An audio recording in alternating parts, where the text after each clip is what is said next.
সবর বাংলা জানেন তো কি? ধৈর্য। ধৈর্য এমন একটা গাছ যে গাছের চারিদিকে কাটা, কিন্তু ফলটা মিষ্টি সুস্বাদু। এই সুস্বাদু ফল খেতে হলে এই কাটাগুলো সহ্য করতে হবে। ধৈর্য। ছোট্ট ছেলে মেয়েদেরকে ননির পুতুল করে গড়ে তুলবেন না, খবরদার। ওদেরকে কষ্ট সহিষ্ণু করে গড়ে তুলবেন।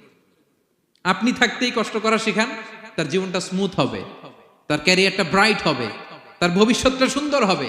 ছেলেমেয়েরা কিছু চাইলেই সাথে সাথে দিবেন না। অনেক বাবা মা আছে এত আদর করে, এত বেশি আহ্লাদ করে, যা চায় তাই দেয়, পরে হিতে বিপরীত হয়, ঠিক কিনা? ছেলে মেয়েকে অভাব শেখান, ছেলে মেয়েকে কষ্ট শেখান, ওদেরকে সংগ্রাম শেখান, প্রতিকূল পরিবেশে কি করে টিকে থাকতে হয় এটার সবক শেখান। সেদিন লোকমান তাই করলেন, ছেলেরা সবর শিখাইলেন যে বাবা ধৈর্য ধারণ করো, আতঙ্কিত হবা না। জীবন এটা সহজ নয়, জীবন চলার পথ সহজ নয়, এটাকে সহজ করে নিতে হয়। কখনো সবর করে, কখনো ক্ষমা করে, কখনো অন্যকে ইগনোর করে, কখনো দোয়া করে, কখনো আল্লাহর উপর তাওয়াক্কুল করে, ঠিক কিনা?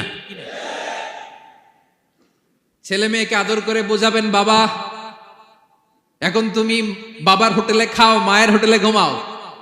সারা জীবন এমন চলবে না, দুনিয়াটা বড্ড কঠিন, এখানে কেউ কাউরে জায়গা করে দেয় না, নিজের জায়গা নিজেরই করে নিতে হয়, ঠিক কিনা? ছোটবেলা থেকেই তাকে দৃঢ় মনোবলের করে তুলতে হবে যে বাবা দুনিয়াটা এত সহজ নয়, এটা সহজ করে নিতে হয়। This is the life hacks. এই লাইফ হ্যাক গুলো আপনি শেখাবেন, লাইফ লেসন গুলো শেখাবেন। ধৈর্য ধরো, সৎ কাজের আদেশ দাও, মন্দ কাজের নিষেধ করো। এগুলো করতে গেলে একটু বাধা বিপত্তি আসবে।